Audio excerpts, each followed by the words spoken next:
What's happening, everyone? Welcome to another episode of Unparalleled Sports Talk with Joe Kwame Fisher Jones. As always, I am him. And we're talking, I want to say NBA. I want to say Wemby, want to say Draymond Green, want to say Joel Embiid. But we're talking, I guess, relationships, for a better lack of phrase. Relationships in sports. Small man Everett Terry, aka Sports Talk Terry, on all social media platforms. Yeah, we had a great pre-show discussion, and that energy is going to carry over into our discussion. And I preface Our the prep is comment with, always the best. yeah, well, they are. My money hand is itching. That's interesting. But I talked about relationships in the opening, and I want to start out with one person first, and then we'll get to Wemby, and then we'll end up with Embiid. But I want to start with Draymond Green and his relationship with the media. For those of you who don't know, Draymond Green made a comment that made certain segments of the population cringe because he made fun of everyone's favorite Negro, Charles Barkley. I think that's a safe way to say it. Everyone's favorite Negro, Charles Barkley. Man that says, I don't need to be college educated, but people that work for me are. A man that says they have to call me Mr. Barkley when I go in the bank. A man that brags about taking shortcomings and life shortcuts, Charles Barkley. And I'm before not a I role give model. my, that too, a man that spit on a little, we can go through. But I don't want to characterize him as one thing because he also does a lot of good things. And we could talk about Charles Barkley another time. My comment is more about Draymond Green. My question for you is more about Draymond Green. I think Draymond is headed in the wrong direction. I've got some strong opinions about why that is, though, and I think they differ than what you believe. Now, I'd like to get your opinion on Draymond's comments and just where you think his post NBA career is heading. So here's the thing. Draymond isn't an idiot. He's a college educated dude. He's pretty smart. A student of the game, kind of knows. But I think he also understands media. He understands clickbait. He understands trends and what keeps you trending. So the key to doing that is what a lot of these guys do. The Nick Wrights, the Colin Cowards, the Stephen A. Smiths, the Skip Baylesses. They say things for clickbait, things that are going to tilt public perception one way or another to get engagement based on whatever the topic is. There's no way that Draymond Green could sit on national TV and try to discredit the career of a first ballot Hall of Famer who, in his worst year, was literally leaps and bounds statistically better than Draymond Green's best year. And he talked about his career. He's the Rockets like 18 and 11.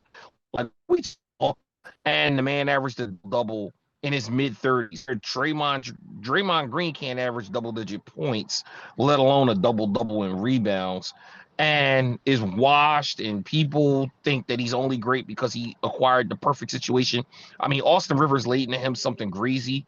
I mean, but called nothing but facts from top to bottom, talking about Draymond's NBA career and how he had the perfect situation with the perfect coach, with the perfect system that catered to his skill set. Yes, he's a Hall of Famer, four-time champion. He's won DPOY twice, I believe. But to stand there and say that Charles Barkley um, doesn't match up statistically to you and that he was basically washed and a has-been and that he was horrible in Houston, you clearly didn't watch the tape you said you did. I was there. I watched the tape. And it's unfortunate because when you go out and say things like that, you're going to get people that are going to engage and look at you and say, what the hell are you talking about? You sound dumb. And I don't think that he cares that much that he did it, because he did it nonetheless. But the point is, I think his secondary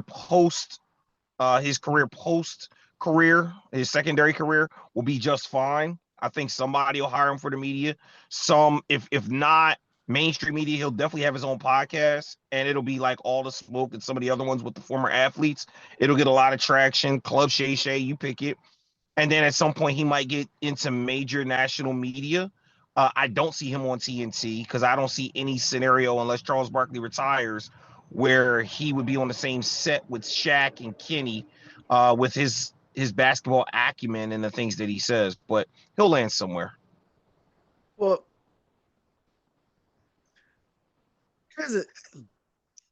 Draymond Green isn't pretty smart. He's brilliant. And that's something that no one else offers. we talked a lot about the Golden State Warriors and Jonathan Kuminga's issues, and I've long said that Jonathan Kuminga wasn't a bad basketball player. He only knew how to play basketball one way, but he got dropped into the Morehouse of the NBA. He got dropped into the Ivy League of the NBA with not just basketball savants, but highly intelligent people who would be CEOs of companies if America played fair. Draymond Green would be a CEO of a company if America played fair. And what that means is the way he came up may create some barriers for him, but if he stayed in school and decided to pursue that, he's that intelligent. His comments to Charles Barkley and the way it was received should be a wake up call to him, and it should be a blessing to him. And the reason why I say that is he has to, or not has to, but what he should do is invest in himself. He offers the media landscape, he offers people something that, I put it this way, he has the trifecta. He has an appeal that appeals to the inside the NBA crowd, appeals to ESPN First Take crowd, but also appeals to it is what it is in Nightcap, that crowd. That's what they don't have. Draymond has that. So when he sits on a platform and takes a shot at Charles Barkley in that crowd, in that space, it's ooh, ooh, ooh, he made him cringe. But you know what the is what it is crowd did say? Yeah, that was with Houston. Lazy. That's what they said. And that's a group that he appeals to, as well as the other people. What he should do is not take a mainstream job. It sounds crazy because they're going to offer him a lot of money to derail him. Go to Pat McAfee route. Go the Gilbert Arenas route. Invest in yourself. Create a platform on a space that's already there, whether it be YouTube or whatever have you. And you don't even have to use your own money because you got your own capital. So you can borrow money from a bank and have them front the money for everything you need.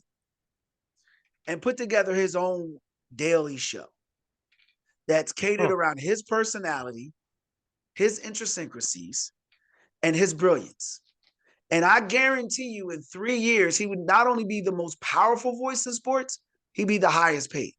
I think right now, I want to say it's Tom Brady at $37 million because you turn on Inside the NBA because you want to hear Charles Barkley act a fool. There are people in America that want to see Charles Barkley be a buffoon.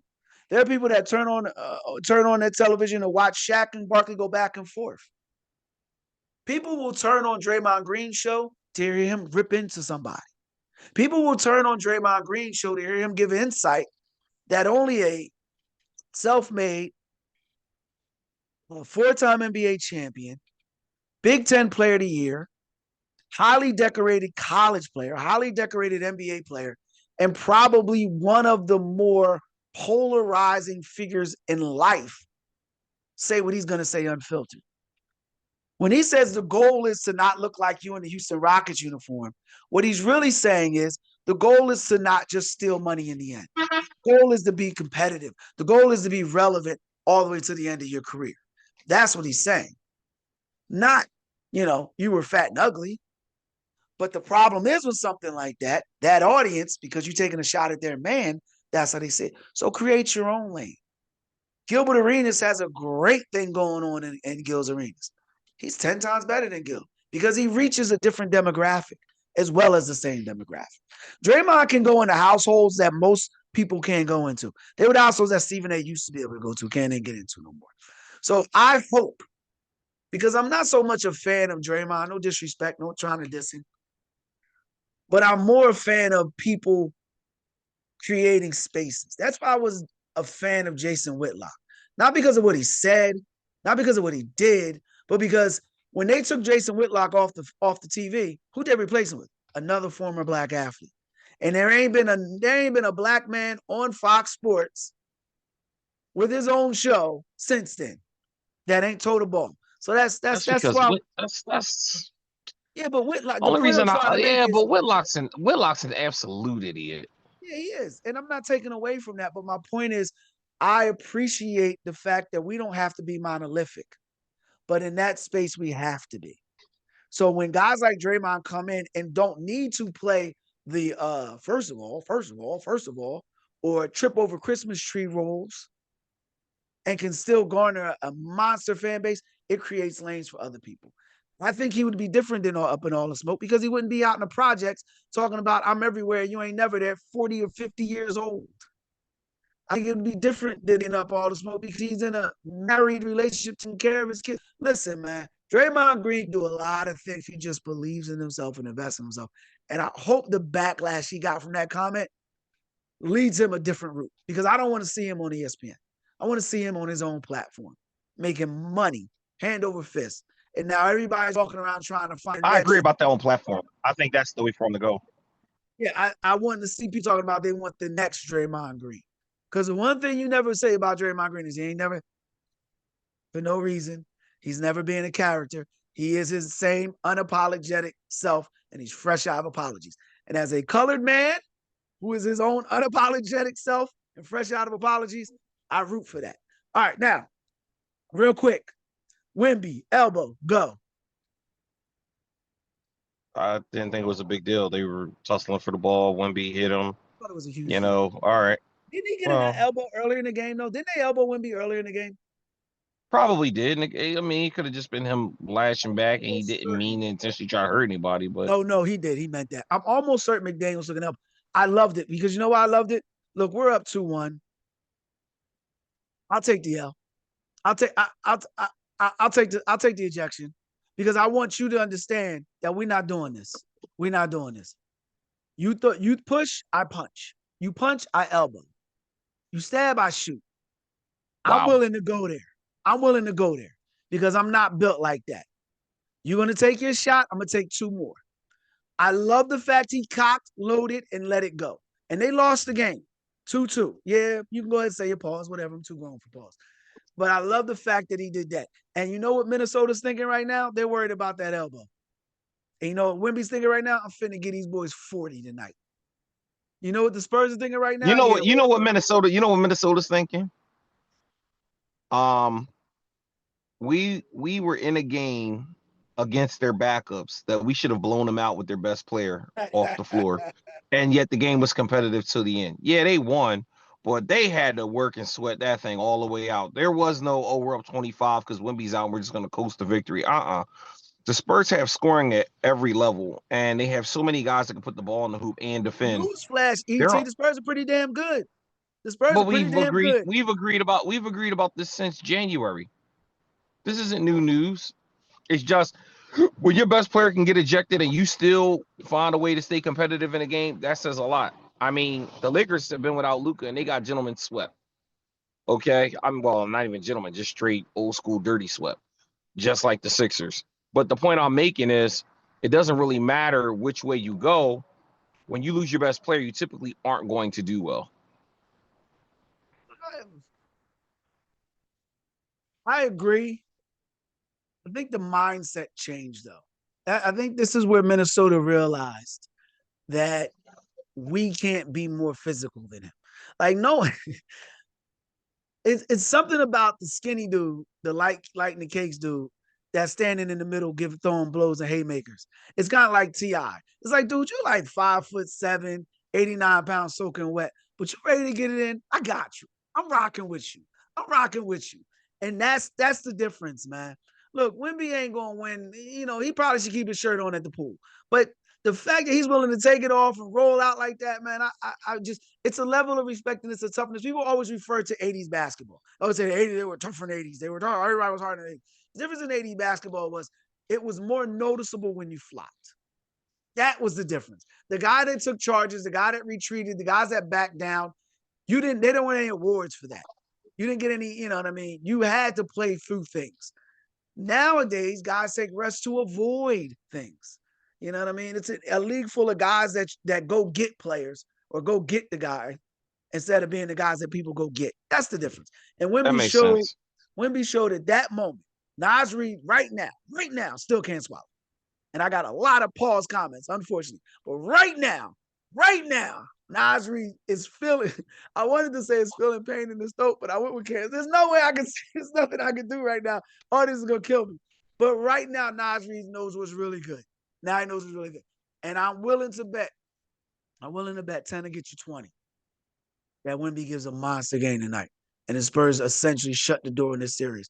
with a mere formality going into Game 6. And you know whose name we ain't talked about a lot in this series? Oh, You know about Anthony Edwards. We ain't talked a lot yeah, about Anthony Edwards. he's been kind of quiet. He's been kind of He's had quiet. solid numbers. He's had solid numbers, but he just and this is the issue with Ant, man. This is the issue. Like, we got to get past this. We got to get past this at this level, man. You got to be the guy that takes games over. Now, speaking of guys we don't want to talk, I haven't talked about, I'm going to talk about a guy I don't want to talk about, but I'm going to give the floor to you. Sixers got swept. Told you Sixers were going to lose. You thought Sixers were going to win.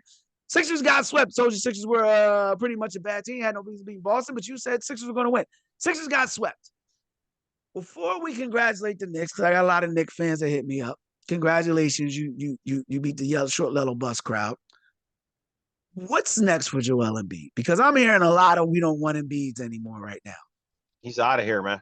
I called it 3 years ago. People told me I was insane. I said that the Sixers should trade him as soon as he won that MVP. Oh, nobody trades that. He's at the peak of his powers, and you're gonna see he's gonna lead this team to finals. And I told them you will never get better value for Joel Embiid than you can get right now. And I said you hold on to him, you're gonna have an aged old center who has bad knees, can't stay healthy on a monster deal, and you're gonna be handcuffed to a guy that can't help you win. And what did they do? They held on to him and gave him more money. And now they got a guy that they can't use anymore to help them win. Unless he takes an injury exemption retirement and helps the Sixers out, there's no way. Why are we doing There's that? zero way. Right. Because his knees are cooked. Did you watch him in this series? The man couldn't jump over a piece of paper. Like, there's no way you can come back and say, hey, we want to run this same team back next year, expect him to be healthy in the playoffs. His legs don't have it. He's probably bone on bone, and the cartilage and the ligaments are all sore, and he gets tired every time he stands up for too long. You can't have it. Like, He gets it's tired not every going time he to work. stands up for too long. Say that again. Say that again. Say that again. That's hilarious. He gets tired every time he He stands up gets for too long. Listen. He gets tired every time he stands up for too long. He needs to sit down. Hilarious. All right, I gotta say, look, that's one of the funniest things I ever heard, man. You out of shape. You get tired when you stand to us. It's I'm just hilarious. saying. My issue with him being, man, it's not even the injuries, bro. It's not the dying every time he takes the court. Every time he's on the game, he dies a dramatic death. It's not that, bro. It's I guess he just can't play tough. Like, he's always flopping. He's always on the floor. He's always he's always taking the easy route out. And to me, he's a microcosm of the owner and the general manager, or the owner and the team president. They're very successful men at life. They're not successful in sports. Because you know why they're not successful in sports? Because they don't understand hard work. And that doesn't mean that they don't work hard in life, but that means that they don't know what hard work looks like. Hard work, the moment someone comes into your office and says, hey, listen, I want you to pay me, but I can't do my job without having all the best options available. So I need to lose a lot so I can be in position to get the best talent. You Mm, know what a hard worker would say? Nah, man, mm. we need to roll our sleeves up. We need to Get it dig from the in deep and muscle. make it happen. A hard worker is going to tell you, hey, listen, or a person that works hard is going to say, listen, I got a guy I want to draft that pretty much his body's shot. He hasn't played an NBA game.